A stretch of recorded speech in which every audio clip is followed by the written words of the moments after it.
Our teachers are extremely flexible.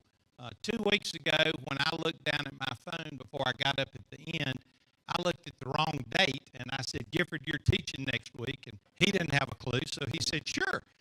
And then we realized yesterday that I'd switched them. Caleb was supposed to teach last week. So I called Caleb, and he said, oh, no, I'm not teaching. You already passed on me. I'm not doing it. But glad to have him. Caleb's going to be teaching today. Well, it's good to get to do this together with y'all, despite, I've been 2 weeks prepared now, Gary, so hopefully this should be the best one yet, right?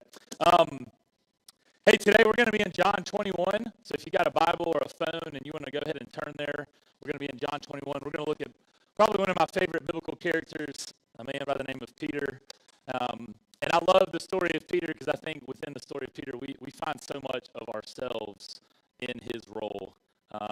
With the mess ups and the things that, I think if you were to put the life of Peter on the movie on a television screen or on a movie screen and you were to walk through it, we would look at it and we would say things like, man, Peter, are you serious right now? Like, are you kidding me? Like, you had this opportunity and this is what you did.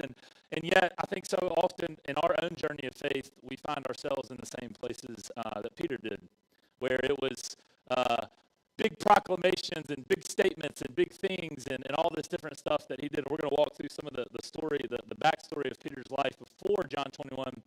But as I was thinking about it, Peter is this guy that made big statements about who he was and about his faith and about, Jesus, I'll never do that. Jesus, you call me out on the water, I will walk there, I will do that. And it was a thing of boldness. And I started thinking about it. In our world today, it seems that we live in a world that's kind of in the same boat.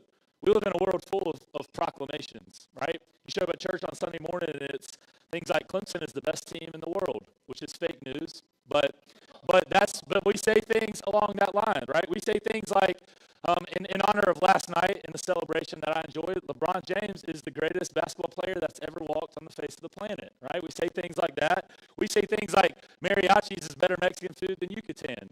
Or Democrat, Republican, Biden, Trump. Right? We go through all these things, and if you go on social media and you view all this, we get things like that. Or if you've been around here on Mondays, it's, who got the worst haircut, Gary or Roby, right? And we have these conversations, and these are the things that we talk about, right? We are in a world of proclamation. We do this every day. We see it every day. And so a lot of the things that we see in the life of Peter kind of falls in a similar boat. And so I want to walk you through some of these iconic kind of Peter moments that set us up for what we're going to walk through and experience in John 21. So Luke chapter 5 is an account where Peter has been fishing all night. And if you remember this story from the life of Peter, he's been out, he's been fishing all night, and Jesus comes and gets in his boat after a whole night of fishing.